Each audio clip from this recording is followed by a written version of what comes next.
Hello and welcome to our 8-part video series on how to teach creative writing with me, your host, Nick Hesketh. In this part, we'll look at the importance of word choice in creative writing. Before you begin, follow the link to When Writing a Paragraph and print out a copy or copies for the class wall or tables. Distribute at the appropriate time. Also, follow the link to Coalhouse Annie and have it ready to refer to towards the end of the lesson.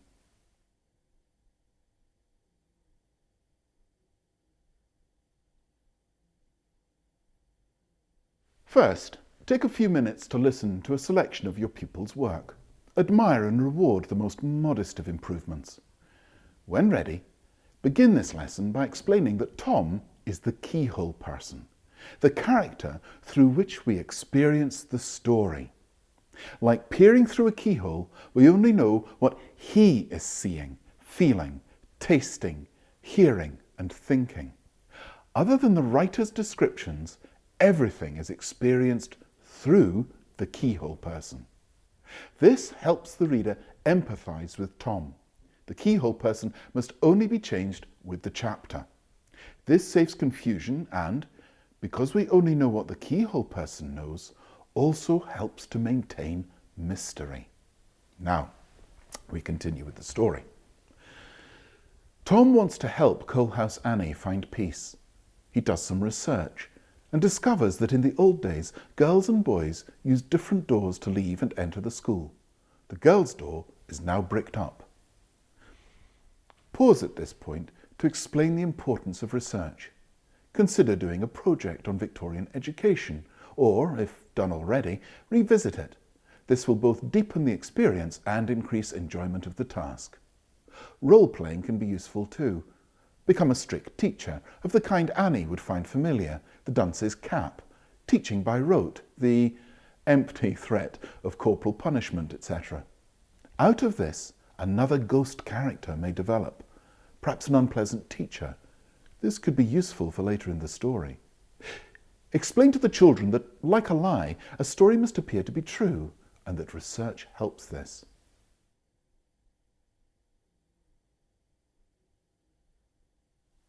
Now, returning to our tale. Tom has an idea. He hides in the school, and when it is empty, goes in search of Coalhouse Annie. It is now like his dream at the beginning of the story. Are there other malicious ghosts appearing for the first time? Might Annie be always just out of sight, as if frightened of him?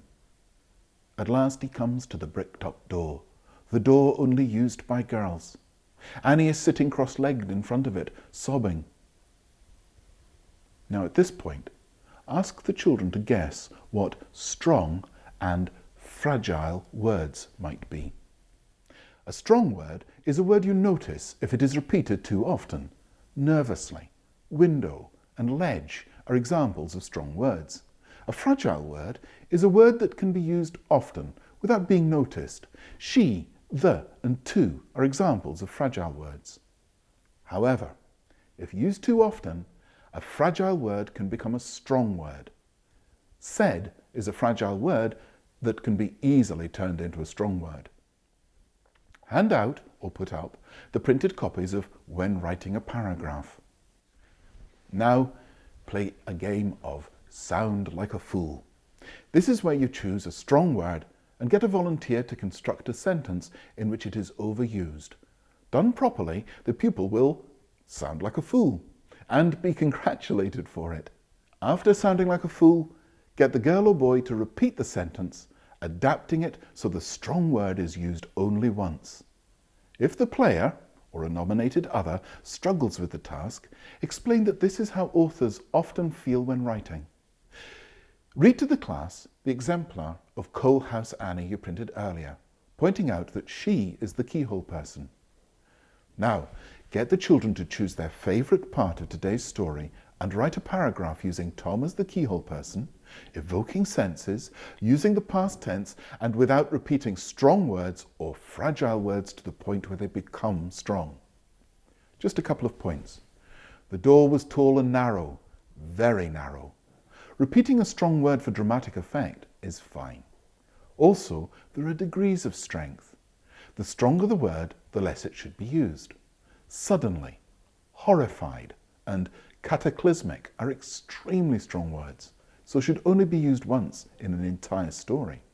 However, words like window, pencil, and turned are not as strong, and can be used 2 or 3 times on the same page, as long as they are separated by a few sentences or a paragraph. It is up to you how and when you explain this to your pupils.